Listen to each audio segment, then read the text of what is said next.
Course शुरू करने जा रहे हैं। इसमें जावा है, स्प्रिंग बूट है और आपको एंगुलर है।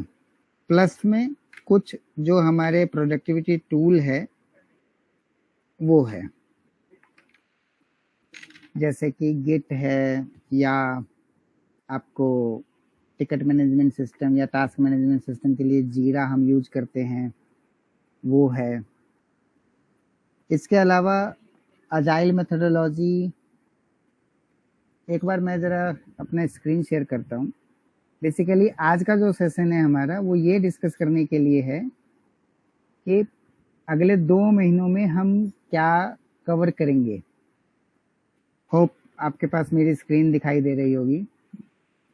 जी बिल्कुल, जी दिख रही। ठीक है, थैंक यू। सो एक मेरी साइट है agile.ambrishjha.in और इसमें एक जावा कोर्स का लिंक मैंने बनाया हुआ है। तो बेसिकली आज हमारा फर्स्ट इंट्रोडक्शन क्लास है जिसमें मैं आप लोगों को वेलकम कर रहा हूँ और ये एक्सप्लेन कर रहा हूँ कि कैसे हम इस कोर्स में आगे बढ़ेंगे। आपके पास ढेर सारी नॉलेज हो सकती है, आपसे भी हमें कुछ सीखने को मिल सकता है। प्लस डेफिनेटली जो सॉफ्टवेयर इंजीनियरिंग या कोडिंग या प्रोजेक्ट बनाने की जो बात होती है, जिसमें नॉर्मली जब हम कॉलेज में पढ़ रहे होते हैं या एक पर्टिकुलर एरिया में काम कर रहे होते हैं, मान लेते हैं कोई एज अ डेटाबेस एडमिनिस्ट्रेटर काम कर रहा है, या कोई नेटवर्क या डिप्लॉयमेंट में है, या कोई टेस्टिंग में है, तो वो काफ़ी सारी चीज़ों से अनजान रहता है जो कि डिफरेंट डोमेन एक्सपर्ट करते हैं। तो यहाँ पर हमारा जो ये कोर्स है इसमें हम कोशिश करेंगे कि हम सभी चीज़ों को थोड़ा टच करें, right from software designing, theoretical designing, that is आपको ईआर डायग्राम बनाना है या डिसीजन टेबल बनाने हैं, वर्क फ्लो को एक्सप्लेन करना है, जो कि सॉफ्टवेयर डेवलपमेंट में बहुत इम्पॉर्टेंट टास्क है। जब हम SDLC पढ़ते हैं तो देखते हैं कि कोडिंग तो 2% होती है पूरे सॉफ्टवेयर डेवलपमेंट लाइफ साइकिल में, राइट फ्रॉम सिनॉप्सिस या problem statement, information gathering, designing, documentation, testing, coding, UAT लेना। तो इन सब एक्टिविटी में जो कोडिंग वाला पार्ट है वो उसकी वैल्यू 2% है 100% में से। 98% है रिक्वायरमेंट को समझना, उसके लिए जो ज़रूरी इंफॉर्मेशन है उसको गैदर करना, सॉफ्टवेयर का डिज़ाइन बनाना। सॉफ्टवेयर डिज़ाइन में भी टेक स्टैक का सिलेक्शन से लेके और आपका जो यूज़र स्क्रीन है या यूज़र एक्सपीरियंस है, अब यूज़र स्क्रीन को UI को UX बोलते हैं, यूज़र एक्सपीरियंस। अब हम लोग काफ़ी एडवांस हो चुके हैं, आज के डेट में हर चीज़ के लिए सोफिस्टिकेटेड टूल्स मौजूद हैं, जैसे कि डिज़ाइन के लिए लोग फिग्मा ज़्यादा प्रेफर करते हैं, डॉक्यूमेंटेशन के लिए कॉन्फ्लुएंस इस्तेमाल होता है इंडस्ट्री के अंदर। तो कहने का मतलब ये है कि जितना पॉसिबल होगा उतने हम ज़्यादा टूल्स और प्लेटफॉर्म्स को कवर अप करने की कोशिश करेंगे, अलॉन्ग विथ कोडिंग तो है ही। तो आज का जो ये सेशन है हमारा, आज 21 अगस्त में हम ये डिस्कस करेंगे कि हम करने वाले क्या क्या हैं और कैसे कैसे करने वाले हैं। प्रोजेक्ट एक्सप्लेन करना है मुझे। तो डेफिनेटली हम लोग जो अपना सिलेबस स्टार्ट करेंगे जैसे कि 23 को, तो उसमें हम सबसे पहले डेटाबेस देखेंगे। पोस्टग्रेस डेटाबेस हम इस्तेमाल करेंगे अपने इस कोर्स के अंदर, और पोस्टग्रेस इंस्टॉलेशन और जो कुछ बेसिक क्वेरीज कमांड्स हैं, तो टेबल को क्रिएट करना, ऑल्टर करना, ड्रॉप करना, एक हैंड्स ऑन कर लेंगे हम अपने डेटाबेस के साथ। डेटाबेस आपको मालूम है कि हमारा जो परसिस्टेंट है, मतलब जो इंफॉर्मेशन को परमानेंटली स्टोर करता है और फर्दर उसका रिट्रीवल, इजी रिट्रीवल, हम तो इंफॉर्मेशन को किसी भी तरीके से स्टोर कर सकते हैं, लेकिन जब टेबलर फॉर्म में और टेबल स्ट्रक्चर में डेटा को स्टोर करना हो और उसको इजीली रिट्रीव करना हो, तो उसके लिए एक अलग प्रोग्रामिंग लैंग्वेज या सॉफ्टवेयर है जिसको हम एसक्यूएल बोलते हैं, स्ट्रक्चर्ड क्वेरी लैंग्वेज। आप कोई भी लैंग्वेज यूज करो, Java, Python, C plus plus, C sharp, dot net, आपको एक बैकएंड की रिक्वायरमेंट रहती है। जो मेजर बैकएंड्स हैं हमारे पास डेटाबेस के तौर पे, उसमें आता है Oracle, MS SQL, Postgres, my SQL, DB2 IBM की तरफ से। ऐसे ही हमारे पास 1000 से ज़्यादा डेटाबेसेस हैं वेंडर्स के तौर पे। तो आपके पास एक ठीक इंफॉर्मेशन जो नॉलेज है या स्किल है डेटाबेस के साथ इंटरेक्ट करने की, वो होनी चाहिए। मैं आपको बता दूं, हम अपने इस 2 महीने के सिलेबस में हर चीज़ को टच करने की कोशिश करेंगे। बाकी जो आपको डिटेल्स है वो तो आपको प्रैक्टिस खुद करनी है definitely.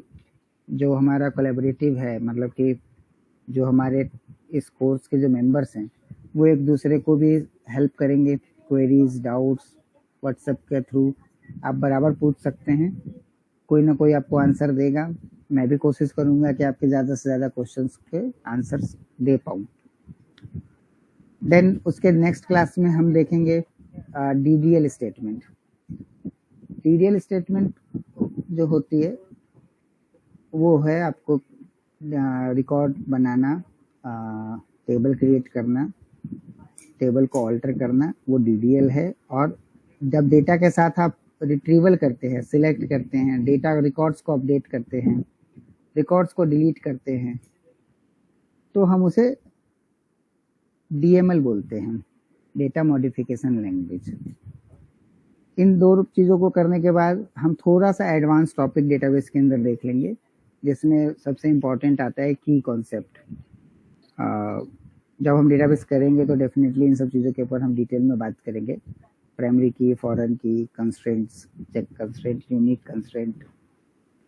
Then complex selection using joins, जो फंडामेंटल है एसक्यूएल का, जो सबसे ज़्यादा यूज होता है, वो चीज़ है आपके जॉइंस। जब आप 2 टेबल्स, 3 टेबल्स को एक साथ क्वेरी करते हो एक पर्टिकुलर ऑर्डर में, जिसमें आपका जो इंफॉर्मेशन है वो मल्टीपल टेबल्स के अंदर स्पैन हुआ पड़ा है।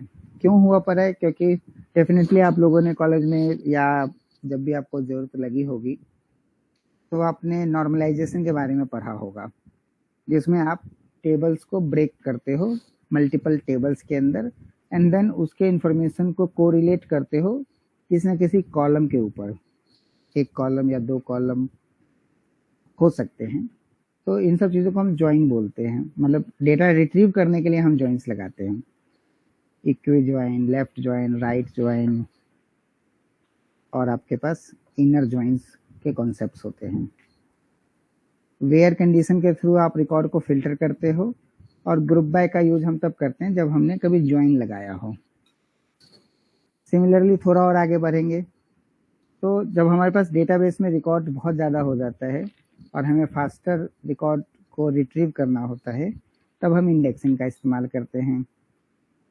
और नॉर्मलाइजेशन, डीनॉर्मलाइजेशन, ये तो डेफिनेटली पढ़ना ही पढ़ना है, क्योंकि अगर आपका को जो डिज़ाइन है, मतलब जो डेटाबेस डिज़ाइन आप करते हैं किसी प्रॉब्लम स्टेटमेंट को लेके, तो आप देखते हैं कि आपको इन्फॉर्मेशन को नॉर्मलाइज करने की ज़रूरत है। उसके भी थोड़ा डिटेल में देख लेंगे। First NF, second NF, third NF, BCNF, fourth NF, fifth NF. Fifth NF तो बहुत दूर की बात है, नॉर्मली अब आजकल थर्ड एनएफ या BCNF तक जाते हैं लोग। देन अगेन डीनॉर्मलाइजेशन का कॉन्सेप्ट भी आता है। जब हमें MIS रिपोर्टिंग की क्वेरी रिक्वायरमेंट होती है तो हम चीज़ों को वापस से फिजिकली ज्वाइन करके रखना शुरू कर देते हैं। एसक्यूएल के अंदर प्रोग्रामिंग भी होती है, अब थोड़ी कम हो गई है, लेकिन फिर भी वाइडली आप अगर थोड़ा लेगेसी सिस्टम्स वगैरह देखेंगे, कभी किसी कंपनी में जाएंगे और लेगेसी सिस्टम देखेंगे तो उसमें आपको काफ़ी सारे स्टोर प्रोसीजर्स मिलेंगे। तो स्टोर प्रोसीजर्स जो है, इसी को PL SQL बोलते हैं ओरेकल के अंदर। और स्टोर्ड प्रोसीजर बोलते हैं एमएस एसक्यूएल के अंदर, और फंक्शंस बोलते हैं मोस्टली फंक्शंस जो है पोस्टग्रेस के अंदर बोलते हैं। बाकी फंक्शन और स्टोर्ड प्रोसीजर दोनों कीवर्ड्स अलग अलग हैं और तीनों ही तरीके के डेटाबेसेस में अवेलेबल होते हैं, चाहे वो एमएस एसक्यूएल हो चाहे वो ओरेकल हो। थोड़ा और आगे बढ़ेंगे हम अपने कोर्स के अंदर, तो यहाँ पर हम थोड़ा पॉज ले रहे हैं, मतलब हम रुक रहे हैं। हमने पहले डेटाबेस को थोड़ा समझ लिया, insert, update, delete, select, join, group by, having, primary की, फॉरवर्ड की, इन सबको देख लिया।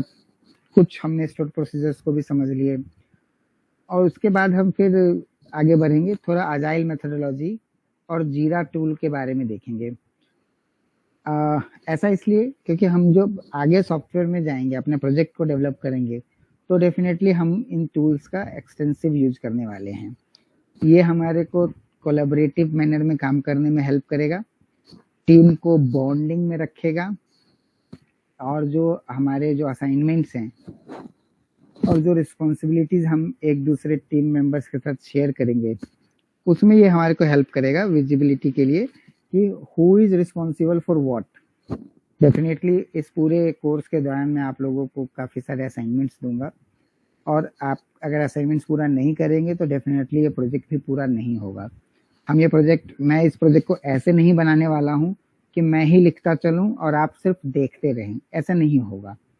आपको एक्टिव पार्टिसिपेशन देनी पड़ेगी, आपको यहाँ थोड़ा लेबर भी करना पड़ेगा, और अगर आप काम नहीं करेंगे तो प्रोजेक्ट रुक भी जाएगा। बहुत ही सिंपल सी बात है।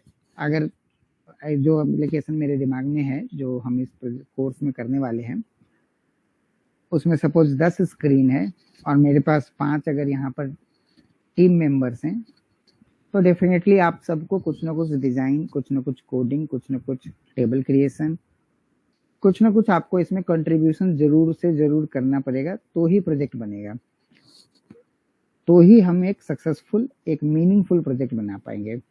अदरवाइज क्या होगा कि जैसे देखो, यही फर्क होता है सॉफ्टवेयर और प्रोग्राम में। फर्क ये है कि सॉफ्टवेयर एक वर्कफ्लो बेस्ड, एक लॉजिकली कहीं से शुरू होके कहीं पे खत्म होता है। प्रोग्राम जब आप एडहॉक बेसिस पे या छोटे अलग अलग प्रॉब्लम को सॉल्व करने के लिए सेपरेट प्रोग्राम्स बनाते हो, जिसमें कोई डिपेंडेंसी नहीं है, कोई कंटिन्यूटी नहीं है, कोई लिंकेज नहीं है, तो आप उसे प्रोग्राम बोलते हो। सपोज मैंने आपको बोला एक प्रोग्राम लिखो एरिया ऑफ सर्कल कैलकुलेट करने का, आपने एक .java फाइल लिखी, उसमें वो काम हो गया। फिर मैंने बोला चलो ठीक है, एक प्रोग्राम लिखो डिग्री सेल्सियस को डिग्री फ़ारेनहाइट में कन्वर्ट करने का। फिर आपने शुरू से एक फ्रेश नया प्रोग्राम बनाया और उसमें आपने इनपुट लिया और लॉजिक लिख के आउटपुट दे दिया। तो आप इसे छोटे छोटे प्रोग्राम्स कह सकते हो, लेकिन सॉफ्टवेयर नहीं कह सकते हो। जब हमने इसको कलेक्ट कर दिया, मीन्स एक ऐसा मैं प्रोग्राम बनाया जिसमें पहले मेन्यू आता है, फिर मेन्यू में आप मेन मेन्यू में कुछ सिलेक्ट करते हो, फिर उसमें सेकंड ड्रॉप डाउन मेन्यू आता है या आपका सब मेन्यू आता है, फिर आप वहां से कुछ सिलेक्ट करते हो और अकॉर्डिंगली काम करते हो। जैसे आपने एक सॉफ्टवेयर बनाया जिसमें मेजरमेंट का एक मेन्यू है, यूनिट कन्वर्जन का एक मेन्यू है, मैथमेटिकल कैलकुलेशन का एक मेन्यू है, और फिर फर्दर मेन्यू के अंदर सब मेन्यू एंड ऑप्शंस हैं, और वहां से आप जो आपका अप्रोप्रिएट ऑप्शन है आप उसे सिलेक्ट करते हो, पर्टिकुलर फीचर को अवेल करते हो, तब आप इसे पूरा का पूरा सॉफ्टवेयर बोल सकते हो। तो यहाँ पर इसीलिए मैंने बीच में अजाइल को रखा है कि अजाइल में मैं ये समझाना चाहता हूँ कि अजाइल मेथोडोलॉजी क्या है, अजाइल सेरेमनीज क्या होती हैं, और जो जीरा टूल है, जो मोस्ट पॉपुलर टूल है, आप इसको थोड़ा सा हैंड्स ऑन कर लो और हम इसके ऊपर काम करेंगे। मतलब अजाइल में क्या है, जो हमारा जीरा टूल है जिसमें ऑनलाइन जो हम देखने वाले हैं, उसमें अप टू 10 मेंबर्स फ्री में आप कोलैबोरेट कर सकते हो पर प्रोजेक्ट। तो इसीलिए हमने अपने इस बैच साइज को भी बिल्कुल छोटा रखा है, we will not go more than 10, ताकि हम कोलैबोरेटिव चीज़ों को कर सकें। इसका मोबाइल ऐप भी आप डाउनलोड कर लीजिए और इसके ऊपर आप अकाउंट भी बना लीजिए, और जो भी आपका यूज़र आईडी है वो आप मुझे शेयर भी कर दीजिए। जैसे यहाँ पर मैं देख लेता हूँ जीरा, आप इसे यहाँ पे जाएंगे,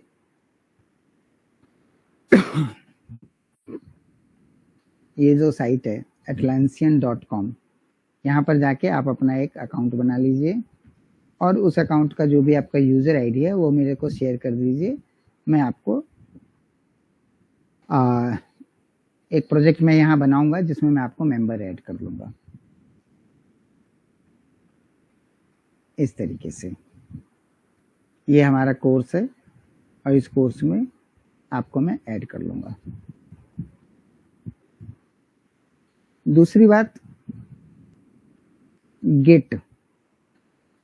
गिट का हम एक्सटेंसिव यूज करने वाले हैं। हमारा जो प्रोजेक्ट हम बनाएंगे, जो कोड हम बनाएंगे, जो एग्जांपल्स हम बनाएंगे, वो सब के सब आपको गिटहब पे मिल जाएगा। गिटहब के लिए भी मेरा सेम रिक्वेस्ट है आपसे, अगर आपके पास ऑलरेडी अकाउंट है तो व्हाट्सएप ग्रुप में आप मुझे अपना गिटहब यूजर आईडी शेयर कर दीजिए, नहीं तो आप गिट पे जाके एक फ्रेश अकाउंट बना लीजिए और वो मुझे शेयर कर दीजिए। github.com पे जाना है और यहाँ पे साइन इन साइन अप के ऑप्शन से आपको अकाउंट क्रिएट कर लेना है। एक second, send via SMS, use authenticator app, ये मैंने 2 फैक्टर इनेबल करके रखा हुआ है।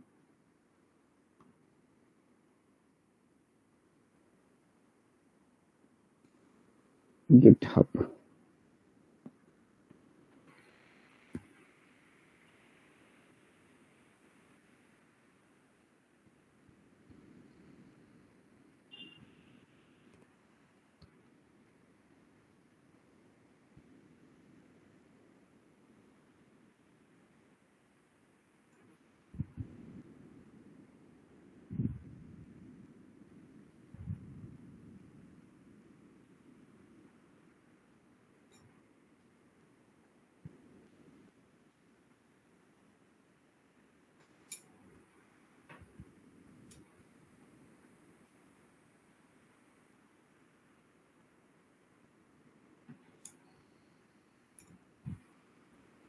नोटिफिकेशन नहीं आ रहा है।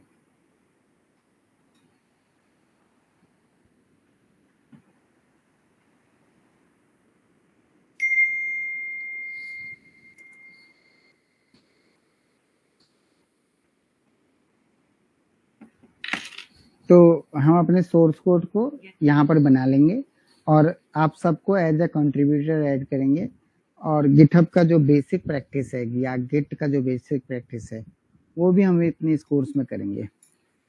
इसके बाद देखो, पहले हमने स्टार्ट किया ताकि आपको थोड़ा सा कोर्स में भी इंटरेस्ट आए और एक मीनिंगफुल टॉपिक भी हमारा कवर हो जाए, that is database.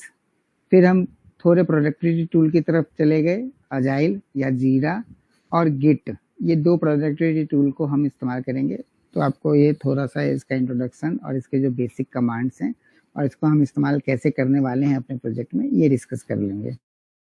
Then the next important topic is Maven. Maven क्या है? जावा में 2 बिल्ड टूल बहुत ही पॉपुलर है, एक है माविन, दूसरा है ग्रेडल। तो ग्रेडल का अभी हम इस्तेमाल नहीं करेंगे अपने प्रोजेक्ट्स में, हम माविन चलाएंगे। माविन एक बिल्ड टूल है और डिपेंडेंसी रिजॉल्व कराता है, यानी कि आपके प्रोजेक्ट में जो थर्ड पार्टी लाइब्रेरीज और थर्ड पार्टी रिसोर्सेज की रिक्वायरमेंट है, प्रोजेक्ट का जो आपको हेल्पिंग जो लाइब्रेरीज होती है या फ्रेमवर्क की जो लाइब्रेरीज होती है, उन सबको ये इजीली डाउनलोड करा देता है। अदरवाइज अगर आपके प्रोजेक्ट में मान लेते हैं 10 आपने डिफरेंट टास्क के लिए, डिफरेंट टाइप के रिक्वायरमेंट के लिए आपने 10 लाइब्रेरी का इस्तेमाल किया है, तो इंडिविजुअली आपको डाउनलोड करना पड़ेगा। माविन में ये फैसिलिटी होती है कि जो इसका बैकएंड रिपोजिटरी है वहां से ये रिजॉल्व करके ऑटोमेटिकली डाउनलोड कर लेता है। तो ये सब करते कराते हम पहुंच गए आपके 9 सितंबर पे। यहाँ से हमारा फॉर्मल बेसिक जावा का टॉपिक स्टार्ट होता है, जिसमें हम जावा का जो बिल्कुल बेसिक है, यानी कि लूप है, कंस्ट्रक्ट है, डेटा टाइप है, ऑपरेटर्स है, फंक्शंस है, लाइब्रेरी फंक्शंस हैं, कुछ स्ट्रिंग से रिलेटेड या कैलेंडर है, डेट है, इस तरीके के जो इनबिल्ट ऑब्जेक्ट्स हैं जो कि जावा लैंग्वेज में पॉपुलर ऑब्जेक्ट्स हैं, उन सबको थोड़ा प्रैक्टिस करते हुए कंस्ट्रक्टर्स हैं, मेथड्स हैं, फंक्शन ओवरलोडिंग है, फंक्शन ओवरराइडिंग है, इनहेरिटेंस है, ऑब्जेक्ट है, रेफरेंसेस हैं, इन सब टॉपिक को थोड़ा सा कवर करेंगे, क्योंकि अल्टीमेटली हमें प्रोजेक्ट जावा में ही बनानी है और अल्टीमेटली हमें इन्हीं बिल्डिंग ब्लॉक्स या बेसिक्स का इस्तेमाल करना है। इन सब को करते हुए हम पहुंच जाएंगे कंस्ट्रक्टर, जावा में overloading overriding, that is the function overloading, और इनहेरिटेंस के केस में इसी ओवरलोडिंग को ओवरराइडिंग बोलते हैं। फिर आगे बढ़ते हुए थोड़ा सा डिटेल में ऑब्जेक्ट ओरिएंटेड जो आपको मेथडोलॉजी है, ऑब्जेक्ट ओरिएंटेड एक पैराडाइम है। सॉफ्टवेयर में प्रोग्रामिंग लैंग्वेजेस के तौर पे अगर हम देखें तो मोस्टली दो टाइप के प्रोग्रामिंग लैंग्वेजेस अवेलेबल है हमारे पास मार्केट में। एक है आपके जो इंटरप्रेट होते हैं, यानी कि जो कंपाइल नहीं होते हैं, डायरेक्ट इंटरप्रेट होते हैं, सोर्स कोड से डायरेक्ट वो मशीन लैंग्वेज में कन्वर्ट होते हैं या इंटरप्रेट होते हैं, जैसे कि जावा स्क्रिप्ट, पाइथन, PHP, ये सब जो एग्जांपल्स मैंने बताए ये आपके इंटरप्रेटेड लैंग्वेजेस हैं। देन दूसरे जो लैंग्वेजेस हैं जो कंपाइल होते हैं, यानी कि 2 स्टेप्स में वो चलते हैं। C को जब आप कंपाइल करते हो तो उसकी ऑब्जेक्ट फाइल बनती है और फिर फर्दर वो .exe में कन्वर्ट होती है या रन होती है। जावा में भी जो .java फाइल है वो .class में फर्स्ट चेंज होती है, कंपाइल होती है, देन उसका जो जस्ट इन टाइम डिबगर है या जस्ट JIT जो कंपाइलर है, just in time compiler, JIT compiler, वो उसको मशीन लैंग्वेज में कन्वर्ट करता है। इसलिए जावा को हम राइट वंस रन एनीवेयर का इसको तमगा मिला हुआ है। राइट वंस रन एनीवेयर का मीनिंग क्या है? राइट वंस रन एनीवेयर का मीनिंग ये है कि जो जावा का रन टाइम है, जो GRE है, वो सभी पॉपुलर ऑपरेटिंग सिस्टम के लिए अवेलेबल है, चाहे वो विंडोज हो, लाइनक्स हो, यूनिक्स हो, और सभी तरीके के जो आर्किटेक्चर हैं जैसे x86 है या आर्क लाइनक्स है, आर्क या ARM प्रोसेसर्स जो हैं, जो आपके एंड्रॉयड वगैरह जो चलते हैं और वो जिन प्रोसेसर्स के ऊपर चलते हैं उसको ARM प्रोसेसर बोलते हैं, ARM प्रोसेसर। इवन अभी जो मैकबुक अब आ रहा है जो M2 बोलते हैं, M2 MacBook, M series processor, वो आर्क लाइनक्स है, आर्क प्रोसेसर है, आर्क 64। तो ये सब चीज़ें कंपाइल्ड वाली हैं। देन जो दूसरा टाइप है प्रोग्रामिंग लैंग्वेज को बाइफरकेट करने का, उसमें एक आता है स्टैटिकली टाइप्ड प्रोग्रामिंग लैंग्वेज और एक होता है dynamically typed programming language. Statically typed programming language में वो प्रोग्रामिंग लैंग्वेजेस हैं जिसमें आपको वेरिएबल डिफाइन करने के टाइम पे डेटा टाइप बताना होता है और उसके बाद आप उस डेटा टाइप को चेंज नहीं कर सकते हो, जैसे कि स्ट्रिक्ट टाइप लैंग्वेज भी बोलते हैं, जैसे जावा है। आपको पहले कोई भी वेरिएबल बनाना है तो आपको उसको पहले टाइप बताना पड़ता है, स्ट्रिंग का बनाना है, डेट का बनाना है, इंटीजर का बनाना है या फ्लोट का बनाना है, डबल का बनाना है। दूसरी कुछ प्रोग्रामिंग लैंग्वेजेस हैं जिनमें आप डेटा टाइप डिफाइन भी कर सकते हो, नहीं भी कर सकते हो, और डिफाइन कर भी दिया तो बाद में चेंज कर सकते हो। फॉर एन एग्जांपल आपके पास जावा स्क्रिप्ट है, पाइथन है, ये सब डायनेमिकली टाइप्ड प्रोग्रामिंग लैंग्वेज है। इनमें आप वेरिएबल को, जैसे आपने एक स्ट्रिंग वेरिएबल बनाया, बाद में उसमें डेट भी डाल दी, इंट भी डाल दिया, बूलियन भी डाल दिया, वो चेंज कर लेता है या एक्सेप्ट कर लेता है किसी भी टाइप की वैल्यू को, तो उसको हम डायनेमिकली टाइप्ड प्रोग्रामिंग लैंग्वेज बोलते हैं या लूज टाइप प्रोग्रामिंग लैंग्वेज बोलते हैं, लूजली टाइप्ड प्रोग्रामिंग लैंग्वेज। तो ये सब थोड़ा समझते हुए हम आगे बढ़ेंगे। अभी तक हम कोर जावा में चल रहे हैं, फिर कुछ और बेसिक कॉन्सेप्ट्स हैं जावा के, ये सुपर, दिस, ये सब आपको ऑब्जेक्ट में सुपर यूज करते हैं हम कंस्ट्रक्टर के अंदर। पेरेंट क्लास के कंस्ट्रक्टर को कॉल करने के लिए दिस का यूज होता है। सेल्फ रेफरेंस्ड ऑब्जेक्ट को एक ऑब्जेक्ट के अंदर जो प्रॉपर्टीज है वो खुद को रेफर करना चाहता है क्लास लेवल वेरिएबल्स के लिए, तो दिस का इस्तेमाल करते हैं। फाइनल कीवर्ड वेरिएबल के आगे लगाते हैं, फंक्शन के आगे भी लगाते हैं, क्लास के आगे भी लगाते हैं। जब हम वेरिएबल के आगे लगाते हैं तो वो कांस्टेंट बन जाता है। जो सी में कॉन्स्ट वेरिएबल होते हैं, कॉन्स्ट जो कीवर्ड है, वही जावा में आपको फाइनल है अगर वेरिएबल के आगे लगाया जाए। और आपको इनहेरिटेंस में अगर किसी फंक्शन को ओवरराइड नहीं कराना है तो फंक्शन के आगे लगा देते हैं। किसी क्लास को अगर आपको इनहेरिटेंस में डालना ही नहीं है, इनहेरिट कराना ही नहीं है, तो फाइनल क्लास बना देते हैं। देन एक सबसे इम्पोर्टेंट जो डेटा टाइप है किसी भी प्रोग्रामिंग लैंग्वेज के लिए, वो होता है स्ट्रिंग, टेक्स्ट, कैर, ये सारे जो है सबसे इम्पोर्टेंट डेटा टाइप्स होते हैं। तो जावा के जो लाइब्रेरी है या जावा का जो लैंग्वेज प्लेटफॉर्म है, उसमें स्ट्रिंग और स्ट्रिंग को मैनिपुलेट करने के लिए काफ़ी सारे फंक्शंस मिल जाते हैं, और इंटरव्यू में भी बहुत ही पॉपुलर क्वेश्चंस इन्हीं क्लासेस से निकलते हैं। स्ट्रिंग बिल्डर, स्ट्रिंग बफर, या स्ट्रीम से रिलेटेड, फाइल हैंडलिंग से रिलेटेड जो क्वेश्चंस हैं वो सब यहीं से निकलते हैं। एनकैप्सुलेशन एंड एब्स्ट्रैक्शन, ये तो थोड़ा थ्योरेटिकल टर्म है कि एनकैप्सुलेशन और एब्स्ट्रैक्शन में क्या अंतर है, या डेटा हाइडिंग, डेटा बाइंडिंग का क्या मतलब है, ये सब चीज़ों को हम थोड़ा सा जब टाइम आएगा तब देखेंगे। Then exception handling, error handling या एक्सेप्शन हैंडलिंग, या एक ऐसा सिचुएशन जब आपका कोड आगे नहीं बढ़ सकता है, कोई डिपेंडेंसी थी जो अचीव नहीं हुई, या कोई माल फंक्शन हो गया, इनपुट गलत था, या हमने जो वैलिडेशन लगाने थे वो ठीक से नहीं लगाए और हमारा जो ऑपरेशन है वो स्टक हो गया। इन सबको हैंडल करने के लिए एक्सेप्शन हैंडलिंग अपने आप में एक टर्मिनोलॉजी है, और जावा के अंदर बहुत ही इंपॉर्टेंट चीज़ है, क्योंकि इसके बिना फिर आपका प्रोग्राम अनएक्सपेक्टेड बिहेवियर में बिहेव कर सकता है, यानी कि आपको पता नहीं है कि क्या प्रॉब्लम आ रही है। तो उन सब चीज़ों को ट्रैक, ट्रेस और एक मीनिंगफुल रिटर्न देने का काम एक्सेप्शन हैंडलिंग के थ्रू किया जाता है। यहाँ तक कोर जावा चल रही है। ये जो आपको कलेक्शन, देन जब आप डेटा टाइप और कॉम्प्लेक्स डेटा स्ट्रक्चर में जाते हो, तो डेफिनेटली पहले आपने कुछ वेरिएबल्स बनाए कुछ डेटा टाइप्स के, इंडिविजुअल इंफॉर्मेशन को स्टोर करना है। लेकिन जब आप बात करते हो मुझे 100 स्टूडेंट का इंफॉर्मेशन रखना है या 1000 एम्प्लॉय का इंफॉर्मेशन रखना है, तो डेफिनेटली आप 1000 एम्प्लॉय के नाम को रखने के लिए 1000 नाम के वेरिएबल तो बनाओगे नहीं। आपके पास अगर मार्क्स रखने हैं तो डेफिनेटली आपके पास जितने स्टूडेंट हैं उनके जितने सब्जेक्ट हैं, सपोज आपके पास 100 स्टूडेंट है, 5 सब्जेक्ट के मार्क्स रखने हैं, तो 500 वैल्यूज हो गई। तो 500 वैल्यूज को स्टोर करने के लिए 500 वेरिएबल तो नहीं बनाएंगे। इन सब चीज़ों को जब हम कॉम्प्लेक्स डेटा स्ट्रक्चर की बात करते हैं तो वहाँ पर कलेक्शन आता है।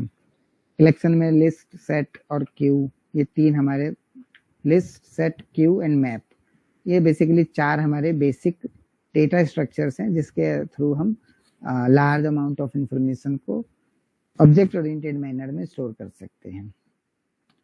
फिर थोड़ा और आगे बढ़ते हैं। मल्टी थ्रेडिंग, अब तो काफ़ी चीज़ें इसमें बदल गई है। बेसिक्स तो खैर सेम है, थ्रेड रनेबल एंड थ्रेड को स्टार्ट करना। एंड देन थ्योरी में जाते हैं तो इसका वेट, स्लीप और फोर्क, ज्वाइन, ये सब कॉन्सेप्ट्स आ जाते हैं। देन अब हमारे पास काफ़ी सारी लाइब्रेरीज हैं जिन्होंने इसको एनकैप्सुलेट कर लिया है, यानी कि मल्टी थ्रेडिंग के लिए हमारे को सपोर्ट कर देते हैं, जिसमें हमें कम से कम कोड में हम मल्टी थ्रेडेड एनवायरनमेंट को अचीव कर लेते हैं। मल्टी थ्रेडेड का मतलब ये है कि डेफिनेटली आपने अब जो आप सिस्टम लेते हैं उसमें आप देखते हैं कि कितने कोर हैं, कितने प्रोसेसर्स हैं और उसके कितने थ्रेड हैं। तो आप जब देखते हैं कि आपके पास 3 गीगाहर्ट्ज़ का प्रोसेसर है जिसके अंदर 6 कोर है और 12 थ्रेड हैं, यानी कि आपके पास 12 लाइन ऑफ एग्जीक्यूशन है प्रोसेसर के पास। एज ए वन आपके पास एक सिस्टम है। तो जावा में भी वही चीज़ है, जावा का जेवीएम है और जेवीएम जो है कैपेबल है मल्टीपल थ्रेड को यूटिलाइज करने के लिए। तो प्रोग्राम की स्पीड बढ़ाने के लिए या जो काम आप पैरेलल कर सकते हैं उन काम को पैरेलल करने के लिए आप मल्टी थ्रेडेड प्रोग्राम्स को लिखते हैं। फॉर एन एग्जांपल, मुझे अगर एक मैट्रिक्स को मल्टीप्लाई करना है तो easily this can be done in a multi threaded manner. या जब हमारे पास एक ही प्रोग्राम में एक बार में एक से ज़्यादा एक्टिविटी परफॉर्म करनी है, मान लेते हैं मुझे एक रिकॉर्ड को शॉर्ट भी करना है, एरे लिस्ट को शॉर्ट भी करना है, मीनवाइल उसी टाइम पे मैं चाहता हूँ कि मेरी फाइल हैंडलिंग का भी कुछ काम बढ़ जाए आगे और डेटाबेस से भी कोई क्वेरी चल जाए। तो इन तीनों काम को, जो कि एक दूसरे से कनेक्टेड नहीं है, यानी कि म्यूटेबल है, तो हम उसे मल्टी थ्रेडेड एनवायरनमेंट में एग्जीक्यूट कर सकते हैं। इंटरव्यू में भी इससे काफ़ी सारे क्वेश्चंस पूछे जाते हैं, क्योंकि फिर यहाँ से ही प्रॉब्लम शुरू होती है, सिंक्रोनाइजेशन ब्लॉक, सिंक्रोनाइज्ड मेथड और थ्रेड सेफ्टी के बारे में। जब आप टॉमकैट की बात करते हैं या वेब एप्लीकेशन की बात करते हैं, तब आपसे पूछा जाता है कि टॉमकैट एक टाइम पे कितने थ्रेड बना सकता है या कंकरेंटली कितने रिक्वेस्ट को प्रोसेस कर सकता है। कंकरेंट रिक्वेस्ट प्रोसेस का मतलब ये है कि सारे रिक्वेस्ट अलग अलग थ्रेड में आपको सर्व हो रहे हैं। इन सब चीज़ों को देखेंगे कि ये मल्टी थ्रेडिंग एनवायरनमेंट टॉपिक के बाद synchronization and deadlock handling. Deadlock का मतलब ये है कि जब आप कभी शेयर्ड इंफॉर्मेशन पे, शेयर्ड डेटा पे मल्टीपल थ्रेड के साथ काम करते हैं और दोनों एक दूसरे के लिए वेट कर रहे होते हैं, तो हम उस कंडीशन को डेडलॉक बोलते हैं। सीरियलाइजेशन, डीसीरियलाइजेशन, सिंगलटन क्लास तो चलो ठीक है, आपके फ्रेमवर्क में मैं आपको कई सारे सिंगलटन क्लास दिखा सकता हूँ। जैसे फॉर एन एग्जांपल, आपका एक कोई वेब एप्लीकेशन है तो उसमें सर्वलेट कॉन्टेक्स्ट है वो एक सिंगलटन है, सर्वलेट कॉन्फ़िग है वो अगला सिंगलटन है। अगर आपका स्प्रिंग का प्रोजेक्ट है तो जो रेस्ट कंट्रोलर आप यूज करते हो वो सिंगलटन होता है। अगर स्प्रिंग बूट थोड़ा जानते हो या स्प्रिंग जानते हो तो जो सर्विस क्लासेस आप लिखते हो @सर्विस वो सिंगलटन होती है। @रिपोजिटरी वो भी सिंगलटन होती है। नेक्स्ट आगे बढ़ते हैं, input output and stream. Input output से मेरा यहाँ पर मतलब है बेसिकली फाइल हैंडलिंग से, कि रिकॉर्ड डेटा को फाइल में रखना, डेटा को फाइल से निकालना, या स्ट्रीम पे रखना, स्ट्रीम पे निकालना। बाइनरी मोड में जब डेटा ट्रेवल करता है, पीडीएफ वगैरह जब आप एक पॉइंट से दूसरे पॉइंट पे भेजते हो, तो मोस्टली इसको स्ट्रीमिंग बोलते हैं। वीडियो, ऑडियो, पीडीएफ, बाइनरी, ये सब स्ट्रीमिंग में ही आ जाते हैं। इवन जावा 1.8 में स्ट्रीम एक अलग एपीआई है, यहाँ पे नाम कॉमन है। आईओ से रिलेटेड स्ट्रीम और स्ट्रीम एपीआई ये दोनों अलग अलग चीज है। वो जो स्ट्रीम एपीआई है 1.8 में जो फीचर आया है, that is belongs to collection. इतना करने के बाद, मतलब अक्टूबर में हम फर्स्ट वीक पार कर रहे हैं अभी, इतना करने के बाद हम फर्स्ट टाइम ऐसा कोई प्रोग्राम लिखेंगे जो रिलेशनल डेटाबेस से कनेक्ट करेगा। दैट इज जो हम बिल्कुल फर्स्ट वीक में करने वाले हैं, उसके लिए 1 महीने बाद, पूरा सितंबर बीत जाने के बाद अक्टूबर में उसको हम वापस से रिविजिट करेंगे। और अब हम जो हमने पहले सिलेक्ट की क्वेरी या इंसर्ट की क्वेरी या डिलीट की क्वेरी एसक्यूएल के प्रॉम्प्ट के ऊपर चलाई होगी, यानी कि पोस्टग्रेस के जो पोस्टग्रेस मैनेजमेंट टूल है, पीजी एडमिन बोलते हैं उसको, पीजी एडमिन के ऊपर जो हमने क्वेरीज चलाई होगी, अब वो सारी क्वेरी हम अपने जावा के प्रोग्राम के थ्रू चलाएंगे। मतलब हम अपने प्रोग्राम को इतना इंटेलिजेंट बनाएंगे कि वो जावा को कनेक्ट कर सके और डेटाबेस को कनेक्ट कर सके और डेटाबेस के ऊपर क्वेरी को एग्जीक्यूट कर सके। क्योंकि अब यहाँ से अब हम थोड़े मेच्योर हो गए, हमें थोड़ी जावा आ गई है। हम class, interface, functions, data type, array, collection, IO handling, ये सब चीज़ों को थोड़ा समझ चुके हैं। और अब हम बिल्कुल कोर जावा में कोर जेडीबीसी, यानी कि connection statement, result set, prepare statement, इन सब का यूज करके बिल्कुल बेसिक जावा के प्रोग्राम्स लिखेंगे, जिसमें हम यूजर से इनपुट भी ले सकते हैं, क्योंकि हमने जावा आईओ भी पढ़ ली है और हम ऑब्जेक्ट और फंक्शंस और एरे लिस्ट वगैरह से हम डेटा को स्टोर करना भी सीख गए हैं, temporary in the memory in the Java program only. तो अब हम चाहते हैं कि अब जो हमने यूजर से इनपुट लिया है वो थोड़ा सा लॉन्गर पीरियड ऑफ टाइम के लिए परमानेंट स्टोरेज में चला जाए, दैट इज डेटाबेस में चला जाए। यहाँ जब ये आ जाता है कि आपके पास, आप कोडिंग कर पा रहे हो, आप इनपुट आउटपुट ले पा रहे हो, डेटा को स्ट्रक्चर मैनर में स्टोर कर पा रहे हो, और फाइनली आप उस इंफॉर्मेशन को परमानेंट स्टोरेज में, डेटाबेस में परसिस्ट भी कर पा रहे हो, तब हम शुरू करेंगे अपना एडवांस जावा। एडवांस जावा मतलब कुछ फ्रेमवर्क वगैरह समझना, कुछ वेब इंटरफेस देखना, कुछ फॉर्म्स वगैरह बनाना। तो यहाँ पर अक्टूबर के महीने में हमारा शुरू हो जाएगा आपको स्प्रिंग एमवीसी और स्प्रिंग के जो मॉड्यूल्स हैं जैसे स्प्रिंग डेटा, स्प्रिंग वेब, यही 2 मेन मॉड्यूल हम करने वाले हैं। स्प्रिंग जेपीए, ये सारे मॉड्यूल्स को थोड़ा सा देख के हम स्प्रिंग बूट में जो CRUD ऑपरेशन है उसको इम्प्लीमेंट कर लेंगे। और इसकी जो टेस्टिंग है, मतलब ये जो अक्टूबर में 10 अक्टूबर और 12 अक्टूबर के आसपास में जो हम कर रहे हैं, इन सब की टेस्टिंग हम पोस्टमैन से करेंगे।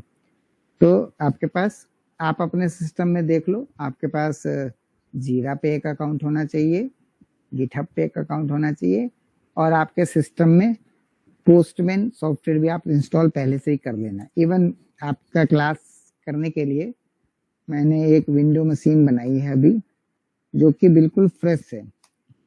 मैं नॉर्मली विंडो पे काम नहीं करता हूँ, लेकिन आपको कोर्स में विंडो के ऊपर ही काम कराऊंगा।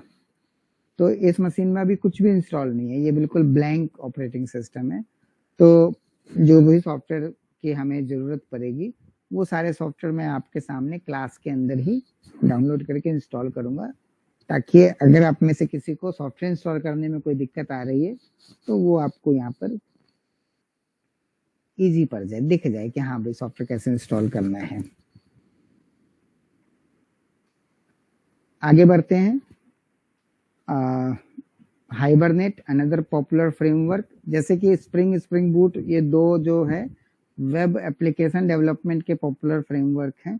उसी तरीके से डेटाबेस के साथ इंटरेक्ट करने का, यहाँ पर जो हम कर रहे हैं ये बिल्कुल कोर जावा के थ्रू, JDBC के थ्रू डेटाबेस को कनेक्ट करके और क्वेरी को लिख के एग्जीक्यूट कर रहे हैं। फर्दर फिर हम हाइबरनेट का इस्तेमाल करेंगे, जो कि एक ORM टूल है, ऑब्जेक्ट रिलेशनल मैपिंग है।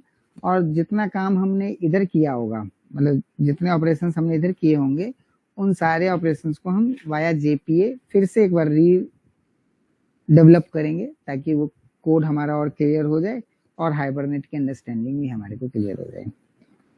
यहाँ पर क्या हो गया कि आपके पास इस वाले क्लास तक में 15 अक्टूबर तक में आपका बैकएंड तैयार हो जाएगा, आपकी जो APIs है वो सारी तैयार हो जाएगी।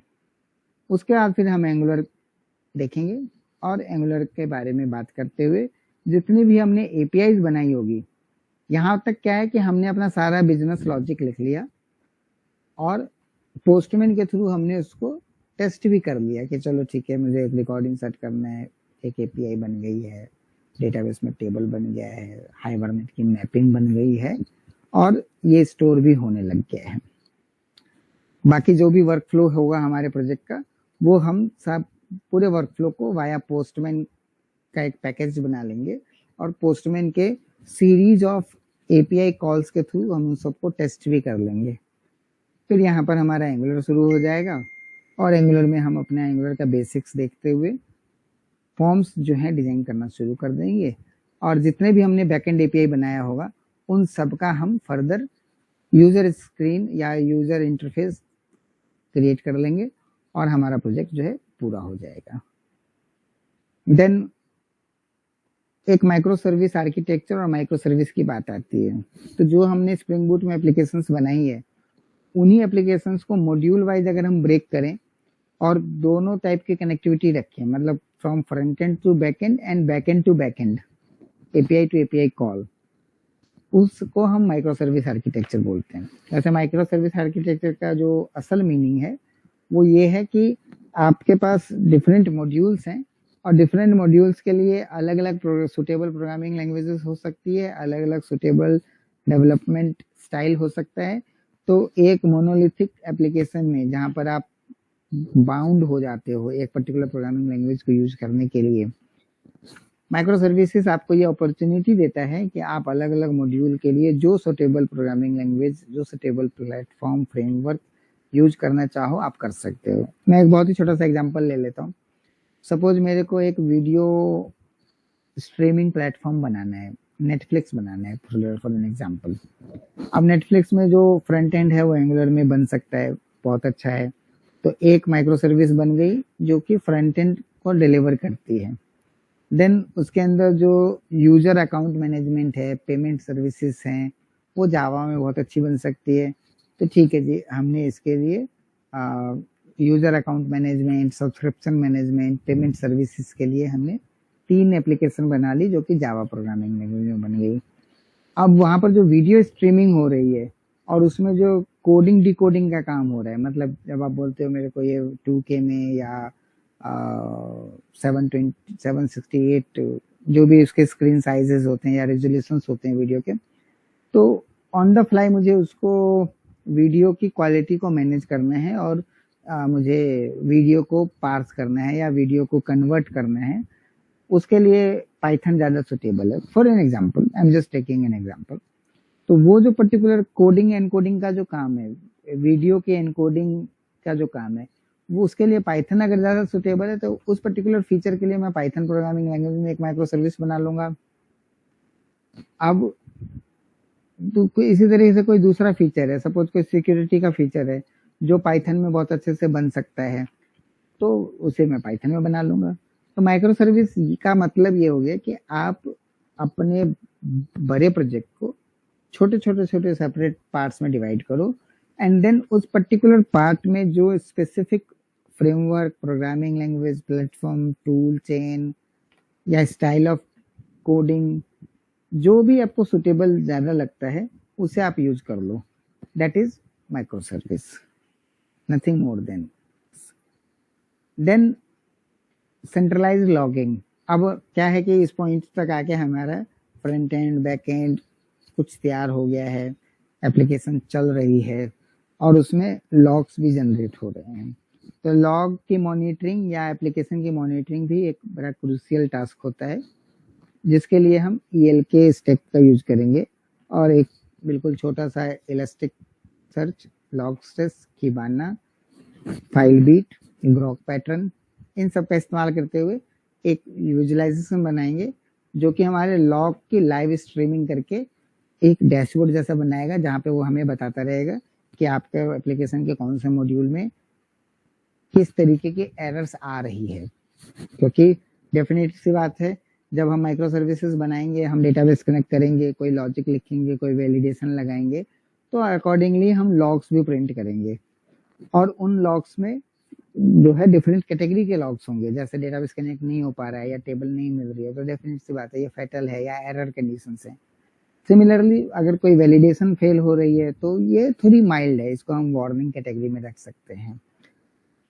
ठीक है, तो डिफरेंट टाइप के लॉग्स और डिफरेंट कैटेगरी के लॉग्स को विजुअलाइज करने के लिए, रियल टाइम मॉनिटरिंग करने के लिए हमें एक लॉग मॉनिटरिंग टूल की जरूरत है।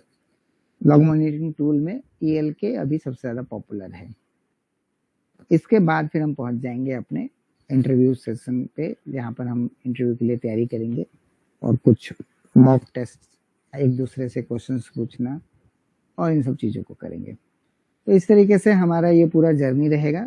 2 मंथ्स का जर्नी है ऑलमोस्ट, और इन 2 मंथ्स में हम कुछ डेवलपमेंट टूल जैसे कि ID में हम 2 ID यूज करेंगे, ये भी आप अपने सॉफ्टवेयर सिस्टम में इंस्टॉल कर लेना। एक स्प्रिंग टूल सूट्स का यूज करेंगे और एक हम इस्तेमाल करेंगे विजुअल स्टूडियो कोड का।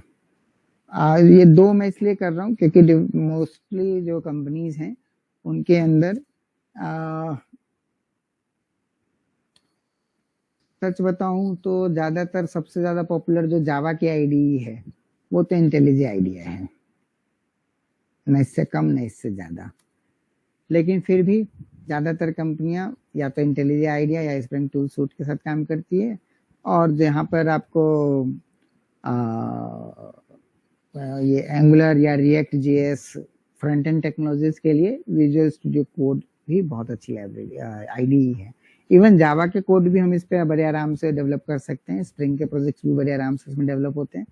बट स्टिल जो प्लगइन्स हैं जो थोड़ा बहुत हम यूज करने वाले हैं हेल्प के लिए, वो विजुअल स्टूडियो और स्प्रिंग टूल सूट और इंटेलिजे आइडिया तीनों में इक्वली अवेलेबल है। आपको तीनों के शॉर्टकट्स बिल्कुल अलग अलग हैं, याद करने पड़ सकते हैं या की मैप में जाके हम उसको भी चेंज कर सकते हैं अकॉर्डिंगली। इसके अलावा कुछ और टूल्स की भी हमें जरूरत पड़ेगी जो जब हम कोर्स कर रहे होंगे उस टाइम पे जब आएगी इन सब चीज़ों की।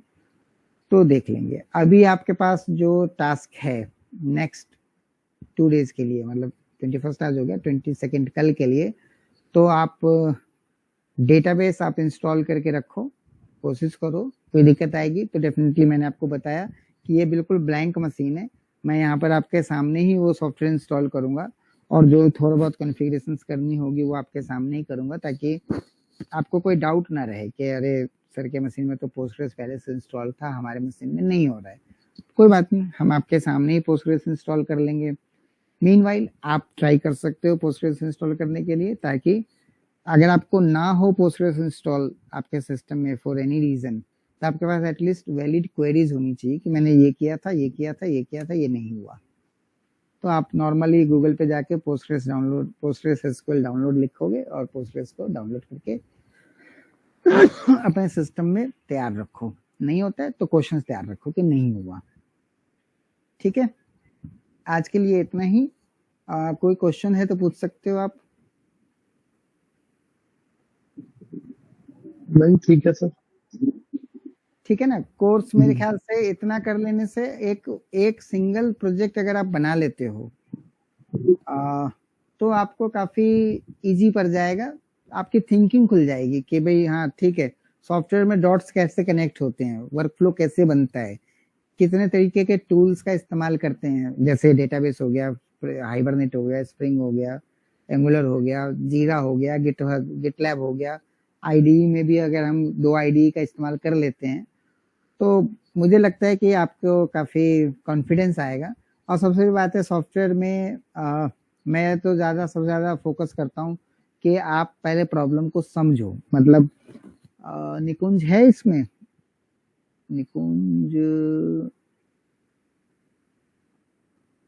निकुंज नहीं आया है।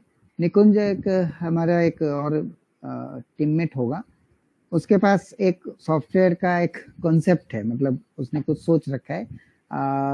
आई थिंक कुछ बिडिंग प्रोसेस के लिए वो एक प्रपोजल लेके आया था कि सर हम ये सॉफ्टवेयर बनाए तो कैसा रहेगा।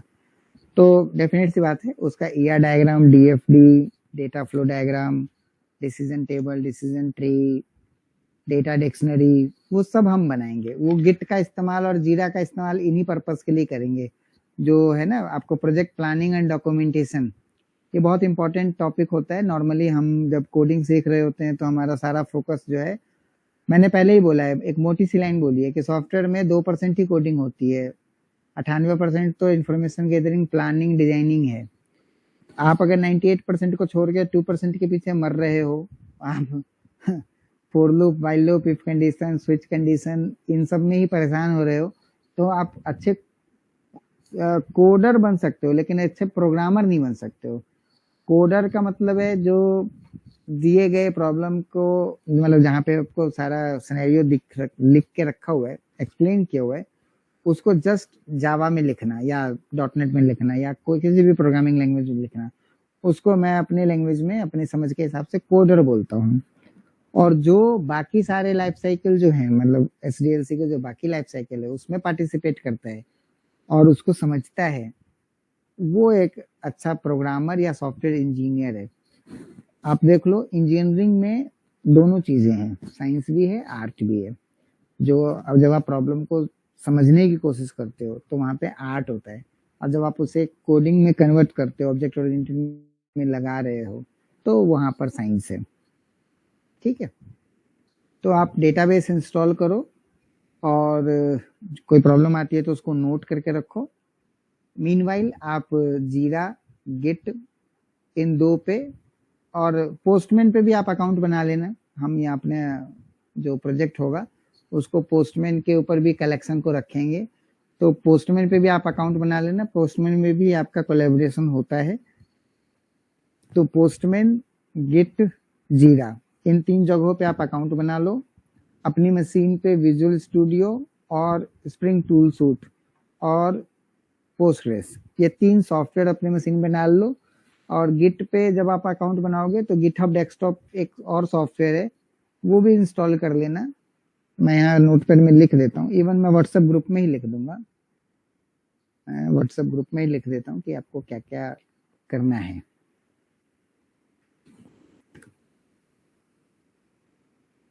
आपको जो करना है वो है जीरा, पोस्टमैन, गिटहब। यहाँ पर तो आपको अकाउंट बनाना है। उसके बाद GitHub desktop, spring tool suit,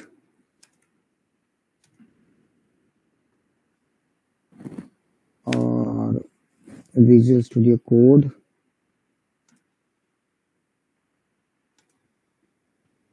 और पोस्टग्रेस एसक्यूएल।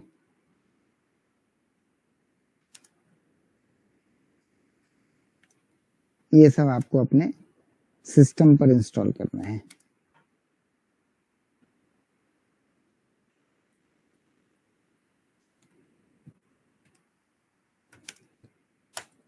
ठीक है, इतना आप 2 दिन में करके रखो। 3-4 सॉफ्टवेयर इंस्टॉल करने हैं और 2-3 अकाउंट बनाने हैं। ये आप 2 दिन में करके रखो और फिर हम मिलते हैं नेक्स्ट क्लास में। कोई डाउट?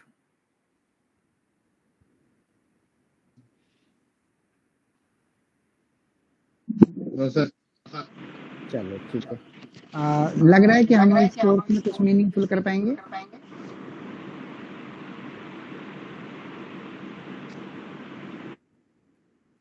बिल्कुल करेंगे सर। चलो ठीक है, थैंक यू। हाँ जी sir, thank you. Okay sir, thank